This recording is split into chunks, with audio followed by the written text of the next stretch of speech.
નીચેના પૈકી કયું વિધાન સત્ય નથી પૂછેલું છે. પહેલાં એ પૂછવાનું કે એ જોવાનું કે ઇનકરેક્ટ છે કે કરેક્ટ. તો ઇનકરેક્ટ હોય એટલે વધારે સતર્ક થઈ જવાનું. પહેલી વાત કરે છે પાળિયા વિશેનો ક્વેશ્ચન છે. પાળિયા એટલે મેમોરિયલ સ્ટોન. તમે જોયેલો છે અમુક જગ્યાએ પથ્થર જે છે એ ઊભા કરેલો હોય જ્યારે કોઈ વ્યક્તિ મૃત્યુ પામી ગયો હોય, સતી થઈ ગયેલો હોય, તો અહીંયા જે ઉપર જે પથ્થર ખોસેલો હોય જે એને પાળિયા કહેવામાં આવે છે. એ સૌરાષ્ટ્ર અને કચ્છમાં લોકપ્રિય છે. બરાબર, સાચી વાત. સૌરાષ્ટ્રમાં અને કચ્છમાં જોવા મળે છે. બીજી વાત કરે છે વીર પુરુષની શિલા. વીર પુરુષ એટલે કોણ? તો કે જે હીરો હોય, જે બ્રેવ બહાદુર વ્યક્તિ હોય, એમાં ઘોડા ઉપર પુરુષોનું નિરૂપણ કરેલું હોય છે. વીર પુરુષ એટલે શું? તો કે પ્રાચીન સમયની અંદર જે બહાદુર વ્યક્તિ હોય, યુદ્ધમાં લડતા શહીદ થયો હોય કે આવો, તો આને વીર પુરુષ કહેવાય. તો એમાં ઘોડા ઉપર પુરુષનું નિરૂપણ કરેલું હોય છે. બરાબર, તો એ સાચી વાત છે. તો એ વાત પણ સાચી છે. તો પહેલું અને બીજું બંને સાચું થઈ જશે, પરંતુ અહીંયા અસત્ય પૂછેલું છે એટલે પહેલું અને બીજું એ તો નહીં જ આવે. બરાબર, તો પહેલું અને બીજું નીકળી ગયું, તો તાત્કાલિક તમે જવાબ સુધી પહોંચી શકો છો. તેમ છતાં આગળ વાત કરીએ કે સતીની શિલામાં પુરુષોનું નિરૂપણ હોય છે. ત્રીજું વિધાન ખોટું છે, કારણ કે સતી જે હોય, સતીની શિલામાં પુરુષોનું હોય, એમાં સ્ત્રીઓનું નિરૂપણ કરેલું હોય છે.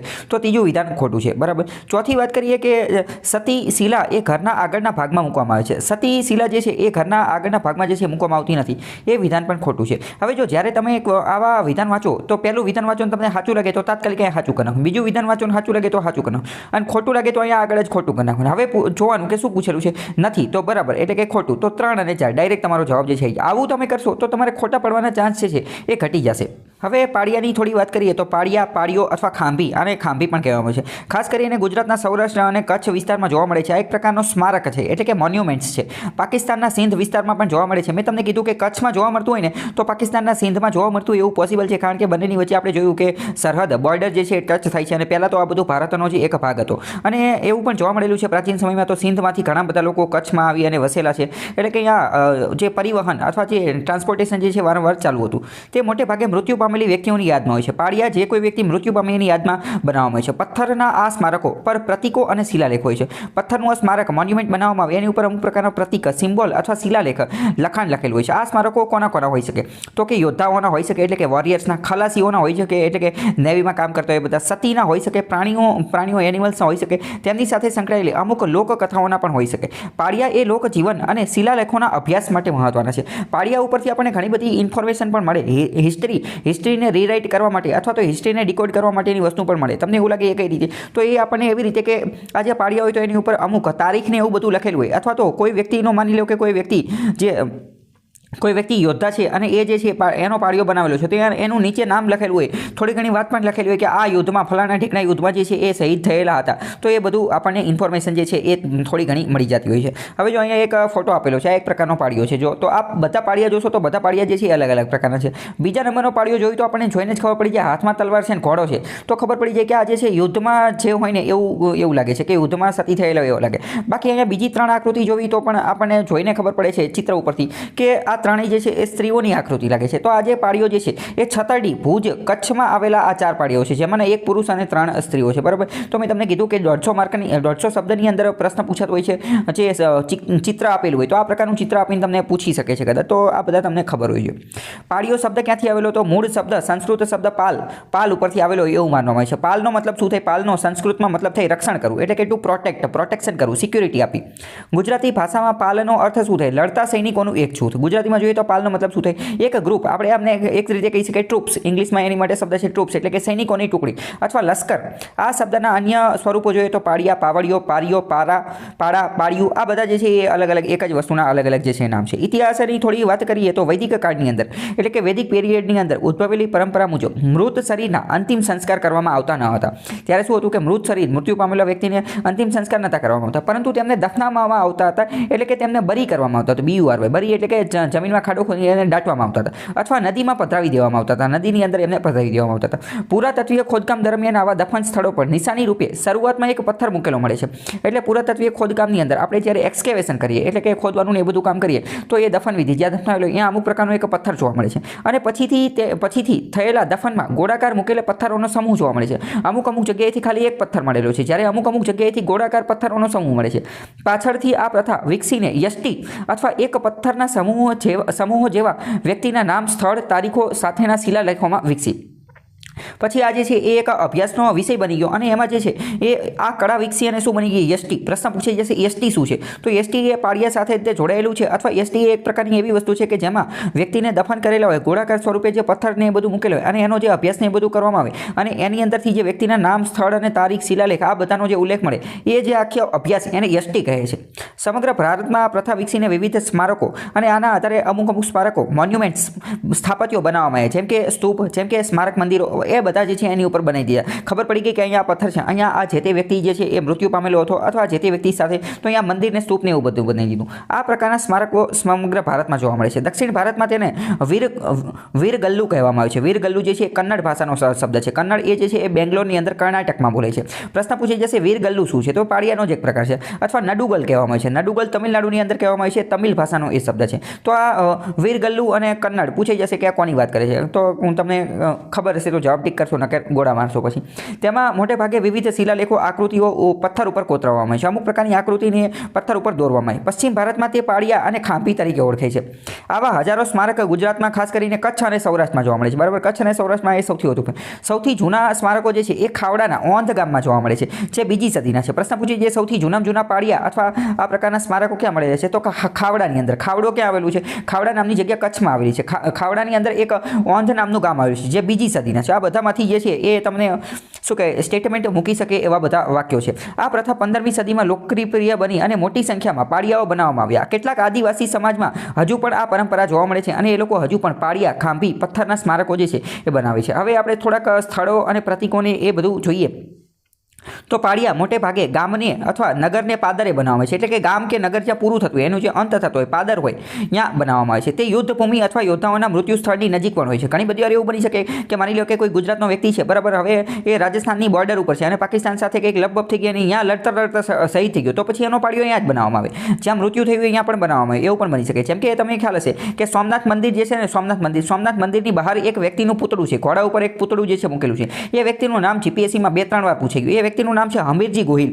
તો હમીરજી ગોહિલ જે છે ને એ આપણે વાત કરીએ તો જે આ મુઘલોનું અને જામનગરનું જે યુદ્ધ થયું હતું, જામનગર અને મુઘલોનું જે એક, જેને આપણે એક રીતે સૌરાષ્ટ્રનું અંતિમ યુદ્ધ પણ જે કહેવામાં આવે છે, ભૂચર મોરીનું યુદ્ધ, એમાં એ લડેલા હતા. અહીંયા લડતા અહીંયા તે શહીદ થઈ ગયા. તો એ હમીરજી ગોહિલનો પાળિયો અહીંયા આવેલો છે. બરાબર, તો અમુક વાર અહીંયા જોવામાં આવે. બરાબર, તો ઘણા બધા પ્રશ્ન કે સોમનાથની બહાર કોનું પૂતળું છે, તો કે હમીરજી ગોહિલને, એ કયું યુદ્ધ હતું સૌરાષ્ટ્રનું છેલ્લું યુદ્ધ, આ બધા ક્વેશ્ચન પૂછાતા હોય છે. પાળિયા સમગ્ર ભારતમાં વિવિધ સ્વરૂપે જોવા મળે છે, પરંતુ સામાન્ય રીતે તે ગુજરાતના સૌરાષ્ટ્ર અને કચ્છ પ્રદેશમાં જોવા મળે છે. પાકિસ્તાનના નગર પારકર અને થર પારકર વિસ્તારમાં પણ જોવા મળે છે. સમજો કે અહીંયા જ કેમ જોવા મળે છે? કારણ કે એ સરહદ ધરાવે છે. તો કલ્ચર, સંસ્કૃતિ જે છે એનું આદાન પ્રદાન જે છે એ હંમેશા થવાનું છે. અહીંયા બાજુમાં ફોટો જોવો તો ખબર પડે છે આ એક ઘોડો છે, એક વ્યક્તિ છે અને સાથમાં આ જે ભાલા જેવું છે. તો જોઈને ખબર પડી જાય કે આ કોઈક યોદ્ધા, વોરિયર લાગે છે. બરાબર, ભાઈ વોરિયર લાગે છે. તો યુદ્ધમાં લડવામાં એવું બધું કામ કરતા છે. હવે આની અંદર બીજી પણ ચીજો જોઈ તો 3 ભાગમાં આવે. ટોચ ઉપર સૂર્ય અને ચંદ્ર, અહીંયા સૂર્ય અને ચંદ્ર બચાવેલું છે. પછી મધ્યમાં ઘોડા પર બેઠેલું યોદ્ધા, અહીંયા ઘોડા ઉપર બેઠેલું યોદ્ધા જે છે જોઈ શકાય છે. તળિયે શિલાલેખનો સમય, આ જે બધું જે છે એ લખેલું છે, એ લખાણ લખેલું છે. આ ઇન્ફોર્મેશન, માહિતી આપેલી છે કે સ્થળ ને સમય ને એ બધું આપેલું છે. હવે આ કઈ જગ્યાનો પાળિયો છે? તો છતરડી નામની જગ્યા, ભુજમાં આવેલો આ પાળિયો છે. બરાબર, કે જેમાં મૃત્યુ પામેલા યોદ્ધાને સમર્પિત છે. હવે મેં તમને કીધું કે 150 શબ્દમાં પૂછાય તો આ છતરડી ભુજમાં આવેલો છે, એ તમે થોડું યાદ રાખી શકો છો. બીજી વાત કરીએ કે પાળિયાના પથ્થરોને દ્રશ્યમાન ભાગ લગભગ 2 ફૂટ પહોળાઈ અને 3 ફૂટ ઊંચાઈ ધરાવે છે. આ 2 ફૂટ પહોળાઈ, 2 ફૂટ ઊંચાઈ, 3 ફૂટ જેટલી ઊંચાઈ હોય છે. નીચેનો ભાગ જમીનમાં લગભગ 10 ફૂટ ઊંડે સુધી જે છે એ ગાળવામાં આવે છે, ઊંડો દાટી દેવામાં આવે છે. શરૂઆતમાં પાળિયાઓની ટોચની કિનારી અર્ધવર્તુળાકાર હતી. જ્યારે શરૂઆતમાં બનતા હતા તો ટોચની કિનારી અર્ધવર્તુળાકાર એટલે કે હાફ સર્કલ, અને તે પછીના પાળિયાઓમાં તે ત્રિકોણ, પછી આગળ જતા એ ત્રિકોણ આકૃતિ કરી નાખેલી હતી. કોતરવામાં સરળતા પડતી હોવાથી તે મોટે ભાગે રેતીના પથ્થરો, આ કોના બનેલા હોય છે? તો કે સેન્ડસ્ટોન, રેતીના પથ્થરના બનેલા હોય છે. ક્યારેક તેમની પર છત્રી અને જવલ્લે મંદિર બાંધવામાં છે. અમુક વાર એની ઉપર છત્રી બનાવી દે અથવા મંદિર જે છે બનાવી દે. જેમ કે આવી રીતે આ પાળિયો છે તો એની ઉપર આમ છત્રી બનાવી દે અથવા મંદિર બનાવી દે. એ તો જે કલાકાર જે છે એની ક્રિએટિવિટી ઉપર આધાર રાખે છે. જ્યારે પાળિયાઓ રાજવી કુળ સાથે સંબંધિત હોય છે ત્યારે તેની ઉપર છત્ર બનાવવામાં આવે છે. બરાબર, તો તેની ઉપર છત્ર બનાવી દે જો રાજાના હોય તો. બરાબર, અહીંયા પણ જો એક બીજું આ મંદિર જેવું આપેલું છે, આ પણ એક પ્રકારનો પાળિયો છે. આ ક્યાં આવેલો છે? તો કે આ થાનગઢની અંદર આવેલો છે. થાનગઢની અંદર. થાનગઢ ક્યાં આવેલું છે? સુરેન્દ્રનગર જિલ્લાની અંદર આવેલું છે. ચોટીલાની બાજુમાં જે તરણેતરનો મેળો ભરાય ત્યાંની વાત કરે છે. 1874ની અંદર આ જેમ્સ બર્ગીસ દ્વારા જે છે એ આ છત્રી અને પાળિયાની જે છે આ છપી છે. આ હકીકતમાં થાનગઢની અંદર એક મંદિર આવેલું છે, મુનિ દેવળનું મંદિર. 10મી સદીની અંદર બનેલું મંદિર છે અને પ્રોટેક્ટેડ મોન્યુમેન્ટની અંદર આવે છે, એટલે કે રક્ષિત સ્મારકની અંદર આનો સમાવેશ થાય છે. આ ફોટો જે છે એનો છે. તો આ ફોટા અમુક વાર પૂછાઈ જતા હોય છે. આ સ્મારક ત્રણ ભાગ હોય છે. ટોચનો ભાગ વિવિધ પ્રકારના પ્રતીકોમાં, મધ્યમાં પાળીઓ જેના માટે બંધાયેલો છે એ, અને તે વ્યક્તિ અને તળિયે લખાણમાં નામ, સ્થળ, ઘટના અને સમય આ બધી માહિતી ધરાવતી હોય છે. જો આ બધી જ વસ્તુઓ જે છે એ ઇન્ફોર્મેશન મહત્વની છે, કારણ કે પાળિયા ઉપર મેઇન્સમાં પણ પ્રશ્ન પૂછે છે. તો મેઇન્સમાં 10 માર્કનો પ્રશ્ન પૂછે તો એમાં ડેટા લખવો જરૂરી છે. આ બધું ખબર હોય, સ્ટોરી ને બધું લખવું પડે તો માર્ક મળે, નહીં તે પછી મળે નહીં. ટોચ પરના પ્રતીકોમાં હંમેશા શાશ્વત કીર્તિના પ્રતીક રૂપે સૂર્ય અથવા ચંદ્ર હોય છે. ઉપર સૂર્ય અને ચંદ્ર અમુક વાર બતાવેલો છે કે કોની માટે, તો કે શાશ્વત એટલે કે આ તો અનંત સમય સુધી છે. સૂર્ય ચંદ્ર ક્યારેય ગાયબ થતા નથી, તો કે અનંત સમય સુધી, કે તમારો યશ, તમારી કીર્તિ, તમે જે કાર્ય કરેલું છે, તમે જે શૌર્ય પૂર્યનું કાર્ય જે દર્શાવેલું છે, એનો યશ અને કીર્તિ જે છે એ સૂર્ય અને ચંદ્રની જેમ હંમેશા લહેરાતો રહેશે. 17મી સદી પછી બાંધવામાં આવેલા પાળિયાઓમાં સ્વસ્તિક અને દીપક અને અન્ય નાના શણગાર પાશ્વાદ ભૂતમાં કરેલા હોય છે. એટલે કે હવે એના નવા પાળિયા જે છે એમાં સ્વસ્તિક એટલે કે સાથીઓ આજે આવી રીતે કંઈક કરેલું હોય, બરાબર, આમ જ થતો હશે, અને દીપક એટલે કે દીવો એ બધું બનાવવામાં આવે છે. મધ્ય ભાગમાં માનવ આકૃતિ સાથે વિવિધ શસ્ત્રો, માનવીની સાથે અમુક શસ્ત્રો એટલે કે હથિયાર, વેપન્સ, બેઠક, પછી ઘોડા, વાહનો, કપડાં, વસ્તુઓ એવું બધું પણ દર્શાવેલું છે. સૌથી નીચેના ભાગમાં જે તે સમયની ભાષા અને શૈલીમાં લખાણ હોય છે, જે તે વ્યક્તિના નામ અને મરણના સ્થળને, સમયને, સંજોગને એ બધી જે સંજોગ પણ આપેલું હોય છે, એટલે કે ઇન્સિડેન્ટ, ઘટના કઈ જોડાયેલી હતી એ પણ આપેલું હોય છે કે કઈ ઘટનામાં એ લોકો જે છે એ મૃત્યુ બનેલા છે. આપણે જોયું કે અમુક પાળિયા છત્રી સાથેના બનાવેલા છે, તો જો અહીંયા એવું પાળિયો છે, આ એક પ્રકારનો પાળિયો છે અને ઉપર જે છે એ છત્રી જોઈ શકે, છત્રી સાથેનું સ્મારક.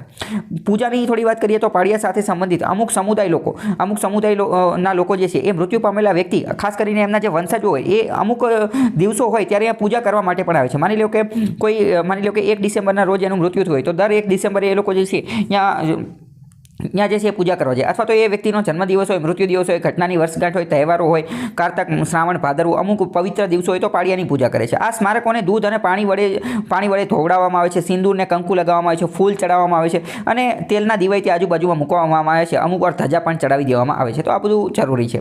પછી વાત કરીએ તો પાળિયાના અલગ અલગ ટાઈપ્સ એટલે કે પ્રકાર જોવા મળે છે. જેમ કે અહીંયા અમુક પ્રકાર જોઈએ તો આ જે છે આ 2 યોદ્ધાઓનો પાળિયો છે, 2 યોદ્ધાઓનો પાળિયો છે. તમને એમ કે મને કેમ ખબર, અહીંયા ઘોડો અને જે ભાલુ જે છે એ દેખાય છે. અહીંયા એકદમ સૂક્ષ્મ રીતે જોશો, થોડુંક ઝૂમ કરીએ તો ઘોડો અને જે ભાલુ જે છે દેખાય છે. આમાં પણ થોડોક ઘોડા જેવું દેખાય છે. તો યોદ્ધા છે એ ખબર પડી જાય. અને એની વચ્ચે જે છે સતીનો પાળિયો છે. સતીનો પાળિયો છે એ તો મને ખબર નથી પડતી, પણ અહીંયા લખેલું છે એટલે આપણે માની લઈએ. સતીનો પાળિયો, વડેલો જમણો હાથ, નિરોણા કચ્છનું આ જગ્યા છે. આ વાત કરીએ તો અહીંયા જોઈએ તો ખબર પડે કે આ કોઈ લેડીઝ, સ્ત્રી, વિમેન દર્શાય છે. તો એમાં શું છે કે કમંડળ અને જપમાળા સાથે, કમંડળ એટલે કે હાથમાં ઓલું દૂધ ભરવાની જે બરણી આવે એ બધી વસ્તુ, અને જપમાળા સાથે બ્રહ્મચારીની સમાન સંપૂર્ણ સ્ત્રીની આકૃતિની નિરૂપણ કરતો આ પાળિયો છે. હવે અહીંયા આ પાળિયો જો તો ઉપરની આકૃતિ કેવી છે, તો કે અર્ધવર્તુળાકાર, અને કંઈ ફોટો છે નહીં, પરંતુ ખાલી લખાણ લખેલું છે. તો એ શું છે, કચ્છ રજવાડાના પ્રાગમલજી દ્વિતીયનો પાળિયો, પ્રાગમલજી દ્વિતીયનો. એના ઉપર માત્ર લખાણ અને આકૃતિ છે. ઉપર આ અમુક પ્રકારની આકૃતિ છે. બીજા અમુક પાળિયા જોઈએ તો જો અહીંયા આ સીધો પાળિયો જોઈ શકે છે. અહીંયા જો આ ગાય, ભેંસ અથવા એવું કોઈક લાગે છે તો શું છે, એટલે પશુ જેવું છે, પણ એક્ઝેક્ટ ગાય છે એવું કંઈ નહીં. તો જોઈને નીચે વાંચવી કે ગાય ત્યારે ખબર પડે. એટલે કે પશુઓ, પ્રાણીઓ માટે પણ પાળિયા બનાવવામાં આવે છે. ક્યાં છે, તો કે કુંભલગઢ, રાજસ્થાનની અંદર. પ્રશ્ન પૂછી જશે ગાયને દર્શાવતો પાળિયો નીચેનામાંથી ક્યાં આવેલો છે, કુંભલગઢ, રાજસ્થાનની અંદર. પાળિયાને પરંપરાગત રીતે પાળિયા સપાટ પથ્થરના સ્મારક, ખાંભી એટલે કે કોતરકામ વગર બાંધવામાં આવેલા મૃત વ્યક્તિનું સ્મારક, થેસા. હવે જો પાળિયાના બીજા અમુક પ્રકાર જોઈએ ને તો આ બધાના અલગ અલગ નામ છે. સમજો, પાળિયા એટલે શું, તો કે સપાટ પથ્થરનું સ્મારક, સપાટ, એની ઉપર કંઈ લખેલું ન હોય, એકદમ સપાટ હોય ને તો એને પાળિયા કહેવાય. પછી ખાંભી કોને કહેવાય, તો ખાંભી એવું કે જે મૃત વ્યક્તિ ઉપર જે સ્મારક બાંધવામાં આવેલું હોય પરંતુ એની ઉપર કોઈ પણ પ્રકારનું કોતરકામ ન થયેલું હોય. જો કોતરકામ થયેલું હોય તો એને ખાંભી ન કહેવાય, કોતરકામ વગરનું હોય તો ખાંભી. પછી વાત કરીએ થેસા. આ પ્રશ્ન જીપીએસસીમાં પૂછાઈ ગયેલો છે કે ઠેસ શું છે, થેસા શું છે ને આ બધું. ઠેસ શું છે, તો કે પાળિયા નજીકના નાના પથ્થરો. ઘણી બધી વાર આ થેસા અમુક વાર આને ઠેસ પણ કહેવામાં આવે છે, ઠેસ, ઠ જે છે. તો અમુક વાર કેવું હોય કે આ એક બહુ મુખ્ય પાળિયો છે અને આની આજુબાજુમાં નાના પથ્થરો અણધડ રીતે જે છે એ ગોઠવી દેવામાં આવે છે. અણધડ રીતે એટલે કે આડેધડ જેમ આવે એમ, મજા આવે એમ, તો એને ઠેસ કહેવામાં આવે છે, નજીકના નાના પથ્થરો. પ્રશ્ન પૂછે એ ચાગીઓ શું છે, તો ચાગીઓ એ પથ્થરોના ઢગલા છે. સુરાપુરા શું છે, સુરાપુરા તો કે અન્યના જીવન માટે યુદ્ધમાં ખપી જનાર યોદ્ધા. માની લો કે રાજાના રક્ષણ માટે જે છે એ નાનો એવો સૈનિક જે છે એ રાજા માટે પોતાનું બલિદાન આપી દે. માની લો કે રાજાને આવી રીતે જોરદાર તીર વાગવાનું હોય અને આ સૈનિક આમ દોડીને વચ્ચે આવી જાય અને રાજાનો જીવ બચાવી દે, તો એને આપણે સુરાપુરા કહીએ, કે બીજાના જીવ માટે બધાય.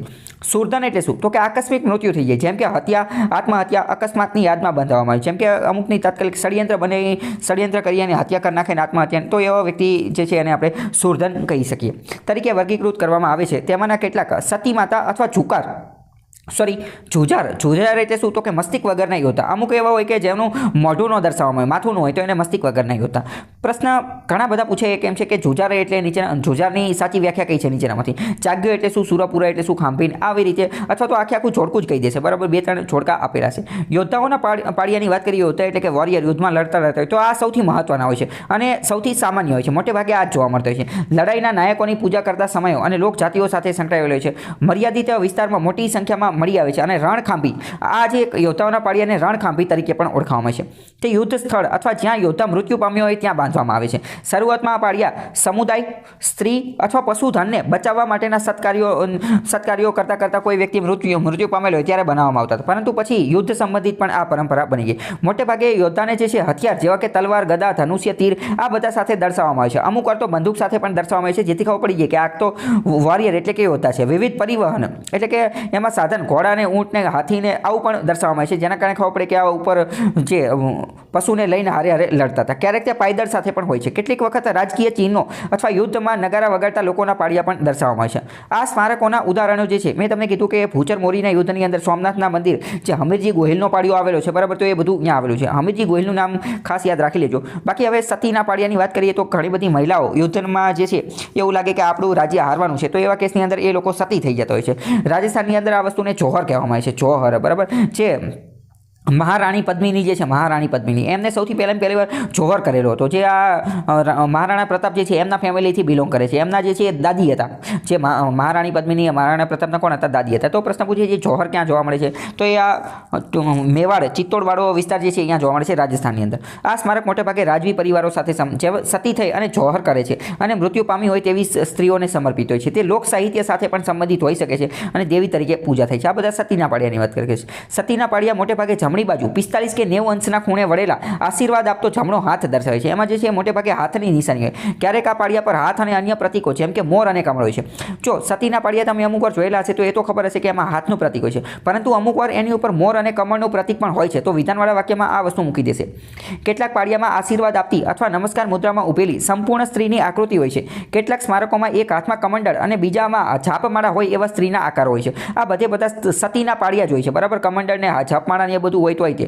કેટલાક સ્મારકોમાં જ્વાળાઓમાં દાખલ થતી સ્ત્રી એટલે કે આગની અંદર, આગના જે જ્વાળાની અંદર દાખલ થતી સ્ત્રી અને પોતાના પતિના શરીરને ખોળામાં લઈ બેઠેલી હોય એવી સતી પ્રથાની દર્શાવતી આકૃતિ પણ જોવા મળે છે. એ બધા કયા હોય છે? સતીના પાળિયા હોય છે. આ સ્મારકોના ઉદાહરણ મેં તમને કીધું ભૂચર મોરીના યુદ્ધની અંદર આજે સૂરજ કુંવરબાનો પાળિયો જે છે એ જોવા મળે છે. આપણે ભૂચર મોરીના 2 પાળિયા જોઈએ. એક તો કયો? હમીરજી ગોહિલનો, એ તો સોમનાથની બાજુમાં આવેલો છે. બીજો એક ભૂચર મોરીમાં એક સૂરજ કુંવરબા જે છે એનો પાળિયો જોવા મળે છે. આ પ્રકારના પાળિયા પાકિસ્તાનના સિંધ અને ભારતના રાજસ્થાનમાં પણ જોવા મળે છે. પાકિસ્તાનમાં સિંધમાં જોવા મળે છે. હવે ખલાસીના પાળિયા. ખલાસી એટલે કે નાવિક એટલે કે આજે દરિયામાં, સમુદ્રમાં એમાં જે હોડીને બધું લઈને જતા રહ્યા હોય. તો ગુજરાતમાં લાંબો દરિયા કિનારો છે, તો આવું વારંવાર થતું હોય કે અમુક વાર હોડી લઈને, જહાજ બહાર લઈને નીકળ્યા હોય અને પછી પાછા ન આવ્યા હોય, કારણ કે વચ્ચે જ સફર દરમિયાન મૃત્યુ પામી ગયા હોય. આ ટાઇટેનિક મૂવી જેવી રીતે એવી રીતે મરી ગયા હોય. તો ખલાસીઓની યાદ અપાવે છે. તેમના સ્મારકો પર ક્યારેક જહાજ દર્શાવવામાં છે, તો આની અંદર ક્યારેક જહાજને દર્શાવવામાં છે. હવે સમજો, આવા જે પાળિયા જે છે એ મોટે ભાગે સૌરાષ્ટ્ર, કચ્છ અને સિંધમાં જોવા મળે છે. હવે સમજો કે સૌરાષ્ટ્ર, કચ્છ અને સિંધ ત્રણેયને સૌથી મોટો દરિયા કિનારો જે છે એ મળેલો છે. તો એ થોડું ઘણું લોજિક, જિયોગ્રાફી પણ અહીંયા થોડું ઘણું કામ આવે. અમુક વાર લોક સાહિત્યના પાળિયા પણ હોય છે. લોક સાહિત્ય એટલે શું? કે ફોક લિટરેચરને લોક સાહિત્ય કહેવાય. તો કે અનેક સ્મારકો લોક સાહિત્ય અને સંકળાયેલા ધાર્મિક સંતો, પ્રેમ કથાઓ, બલિદાન, મિત્રતા, વિરોધ આ બધા માટે પણ જે છે એ દર્શાવે છે. જેમ કે ઝવેરચંદ મેઘાણીની પુસ્તકમાં જો તો કે આ સૌરાષ્ટ્રની રસધાર, તો એમાં ઘણી બધી જે છે એ બાબતો આપેલી છે કે ખાનદાની કોને કહેવાય ને, સમર્પણ કોને કહેવાય ને, તો બલિદાન કોને કહેવાય, એ બધાની ઘણી બધી વાર્તા જે છે આપેલી છે. તો એમાં પણ અમુક પાળિયાની જે છે વાત કરેલી છે કે લોક સાહિત્યના આધારે આ બધી કથાઓ ઉપર જે છે એ પાળિયા બનાવેલા હોય છે. પ્રેમ કથા, લવ સ્ટોરી ઉપર સંત અને ભક્તો, અમુક પ્રકારના ભક્તો હોય જેમ કે ભક્ત કવિ સંત બોડાણા અને બીજા અમુક ઘણા જેમની કથા હોય, બલિદાન, મિત્રતા આ બધા માટે જે છે બનાવે છે. આ સ્મારકનું ઉદાહરણ આપેલું છે. ભાણવડની નજીક ભૂતવડ ઉપર આવેલી વીર માંગણાવાળાનો પાળિયો છે, બરાબર. વીર માંગણાવાળાનો પાળિયો જે છે એ અત્યંત મહત્વનો છે. ક્યાં આવેલો છે? તો કે ભાણવડ નજીક ભૂતવડ ઉપર, બરાબર. એક હું તમને હોમવર્ક આપું છું કે વીર માંગણાવાળો કોણ છે, બરાબર. એ તમે સર્ચ કરજો. આ વીર માંગણાવાળાની સ્ટોરી જે છે એ પણ અત્યંત મહત્વની છે. જો કે જીપીએસસીમાં સ્ટોરી પૂછાશે નહીં, but as a citizen of Gujarat તમને થોડી ઘણી ઇન્ફોર્મેશન હોવી જોઈએ. પણ પ્રશ્ન પૂછે છે કે આ વીર માંગણાવાળાનો પાળિયો ક્યાં આવેલો છે? તો કે ભાણવડ ભૂતવડની નજીક આવેલો છે. અમુક વાર પ્રાણીઓના પાળિયા પણ દેખાઈ જાય, જેમ કે હમણાં આપણે ગાયનો પાળિયો જોયો. અમુક વાર ઘોડા, કૂતરા, ઊંટ આના પાળિયા પણ બાંધવામાં આવતા હતા. ક્ષેત્રપાળના પાળિયા જોઈએ. ક્ષેત્રપાળ એટલે શું? તો ક્ષેત્રપાળ પહેલાં એનો મતલબ શું થાય? તો કે ક્ષેત્રનું રક્ષણ કરતા, એટલે કે એક રીતે સિક્યુરિટી પ્રોટેક્શન આપતા હોય એ, એક રીતે સિક્યુરિટીનું કાર્ય હોય એ તો સમર્પિત હોય છે. જે જમીનના દેવ છે તે સ્મારક નથી, પરંતુ લગભગ સરખો અહોભાવ ધરાવે છે. તેમને સામાન્ય રીતે ખેતરની નજીક અથવા ગામની બહાર મૂકવામાં છે. ખેતરનું સંરક્ષણ કરતા હોય, ગામનું સંરક્ષણ કરતા હોય, એ રીતે ક્ષેત્રપાળના પાળિયા હોય છે. કેટલીક કોમમાં પૂર્વજોની પૂજા ક્ષેત્રપાળ તરીકે થાય છે. અમુક કોમની અંદર કેવું હોય કે જે પૂર્વજો હોય, આપણે એન્સેસ્ટર હોય, એટલે કે બાપ દાતા હોય, એ બધાની પૂજા ક્ષેત્રપાળ તરીકે થાય છે. તે જમીન અને પાકનું રક્ષણ કરે છે એમ માનવામાં આવે છે. તો કે ખેડૂતો માટે કૃષિ એક્ટિવિટી સાથે જોડાયેલો એની માટે આ મહત્વના છે. આ પાળિયા પર સાપ અથવા કેટલીક વખત માત્ર આંખો રક્ષણના પ્રતીક તરીકે દર્શાવવામાં આવે છે. સમજો, હવે ક્ષેત્રપાળના પાળિયા એક રીતે સર્વેલન્સ, અવલોકન કરવાનું, દેખરેખ રાખવાનું કાર્ય કરતા હોય એવું પણ માનવામાં આવે છે. કારણ કે દેખરેખ રાખશે, માની લો કે પાકની અથવા તો ખેતરની અથવા ગામની દેખરેખ રાખશે, તો દેખરેખ રાખવા માટે આંખની જરૂર પડશે, એટલે આંખ મૂકેલી હોય છે. બીજી વાત કરીએ કે જો ખેતરની અંદર વાત કરીએ તો ખેતરની અંદર ઉંદર ને બીજા ઘણા બધા જીવજંતુ હોય કે જે પાકને જે છે એ રંજાડતા હોય, તો સાપ એની માટે જરૂરી છે. એટલે સાપનું પણ જે છે એની ઉપર ચિત્ર હોય છે. જો અમુક પાળિયાને એવું બધું આપેલું છે. આપણે થોડી વાત કરીએ કે કયા ફોટા જોવાની કોશિશ કરીએ. આ એક પાળિયો છે, તો ઘોડા પર બેઠેલા યોદ્ધા અને બેઠેલા વ્યક્તિઓને દર્શાવતા પાળિયા છતરડી ભુજમાં આવેલા છે. બરાબર. પ્રશ્ન નીચે એવો પણ પૂછેલો છે કે નીચેનામાંથી કઈ જગ્યાએ પાળિયા જોવા મળે છે? છતરડી ને એવા બધા, પછી આ સોમનાથ ને એવા બધા અલગ અલગ આપેલા છે, તો એ નામ પણ તમને ખબર હોવી જોઈએ. પછી કચ્છના મિસ્ત્રીઓએ 1178ની અંદર આ પાળિયો બનાવેલો હતો, ધાણેટી કચ્છની અંદર. કચ્છના રાવ લખપતજી અને તેમની રાણીઓના પાળિયા. આ જો ઘણા બધા પાળિયા એક સાથે છે. અહીંયા રાજા પણ છે અને રાણી પણ છે. જો અહીંયા વચ્ચેનો પાળિયો જોઈએ તો ઘોડો અને તલવાર જે છે જોઈ શકાય છે, તો ખબર પડી જાય કે આ યોદ્ધાની છે. પરંતુ આની ઉપર છત પણ હતી. આ છત જે છે 2001ના ભૂકંપમાં જે છે એ પડી ગઈ હતી. બાકી વાત કરીએ કે આ સ્મારકો જે છે એ લોકજીવન અને શિલાલેખોની માહિતી પૂરી પાડે છે. લોકોનું જીવન, જે તે સમયનું જીવન કેવું હતું, પ્રાચીન સમયમાં રાજા કેવું જીવન જીવતા હતા, જે યોદ્ધા હતો એ કેવું જીવન જીવતા હતા. શિલાલેખો એટલે કે અંદર બીજી માહિતી પણ લખેલી હોય તો પણ ખબર પડી જાય કે મેં તમને કીધું હિસ્ટ્રીને ડિકોડ કરવામાં, હિસ્ટ્રીને ફરીથી રિબિલ્ડ કરવામાં, રિક્રિએટ કરવામાં મદદ કરે છે. તેઓ સામાજિક માળખું કે જે સમાજના નાયકોની યાદ અપાવે છે. તેઓ મહત્વપૂર્ણ ઐતિહાસિક દસ્તાવેજો ધરાવતી પ્રતિમાઓ છે જે સદીઓથી સચવાયેલી છે. તે ભૂતપૂર્વ સમાજની રીત રિવાજો, સંસ્કૃતિ, માન્યતાઓની માહિતી જે છે પૂરી પાડે છે. એટલે કે કસ્ટમ, ટ્રેડિશન, પછી રૂલ્સ અને રિવાજો એવું બધું જે છે એ દર્શાવે છે. આ સ્મારકો પૂર્વજોની પૂજા સાથે સંકળાયેલા છે, જેથી તેની સાથે સંકળાયેલા સ્થાનિક લોક સાહિત્યને ઓળખી શકાય છે. અને તેનું દસ્તાવેજીકરણ, એટલે કે આ બધાને જે છે એ ડોક્યુમેન્ટ પણ બનાવવામાં આવે છે. તે સતી પ્રથા જેવી સાંસ્કૃતિક પરંપરાઓ વિશે પણ માહિતી આપે છે, જે તે સમયગાળાના વસ્ત્રો, શસ્ત્રો, વાહનો અંગે પણ માહિતી આપે છે કે એ સમયે કેવા ઘરેણાં પહેરતા હતા, ઓર્નામેન્ટ્સ, એટલે કે હાર ને નેકલેસ ને બધું કેવું હતું, તો એ પણ ખબર પડે. વસ્ત્રો, કપડાં કેવા હતા એ પણ ખબર પડે. આ સ્મારકો સ્થળ અને વર્ષ જેવી માહિતી ધરાવતા હોય. ભાષાની ઉત્ક્રાંતિ અને સમય દર્શાવવાની પદ્ધતિની અન્ય સંશોધનમાં પણ મદદ કરે છે. કેટલીક વાર તેઓ ધાર્મિક મહત્વ ધરાવતા હોવાથી તેને કોઈ નુકસાન ન કરતો હોવાથી ખજાનો છુપાવેલી જગ્યાએ અંકિત કરવા માટે પણ વપરાય છે. બરાબર. ઘણી બધી વાર કેવું હોય, હવે સમજો કે ઘણી બધી પહેલાંના સમયમાં તો રાજાભાઈ તો અનલિમિટેડ ગોલ્ડ ને સોનું, ચાંદી, ખજાનો કેટલું બધું હોય, તો અમુક વાર એને છુપાવ હોય તો શું કરે, જમીનની અંદર દાટી દે. પરંતુ કોઈ બીજો વ્યક્તિ આને ખંડિત કરી અને અહીંયા બૂચ મારીને જતા રહી, તો આવા કેસની અંદર રાજા શું કરે, ઉપર જે છે એ પાળીઓ બનાવી દે અને પાળિયાને શું ધાર્મિક સ્થળનું જે છે એ નામ આપી દે. અને જનરલી તમને ખ્યાલ હશે કે કોઈ મંદિર કેવું કોઈ, તો એની ઉપર કોઈ જે છે એ તોડે નહીં, અથવા એને કોઈ એ પવિત્ર ગણવામાં આવતું, એટલે એની ઉપર કોઈ હુમલો કરે નહીં, તો એની નીચે ખજાનો ને એવું બધું છુપાવેલું.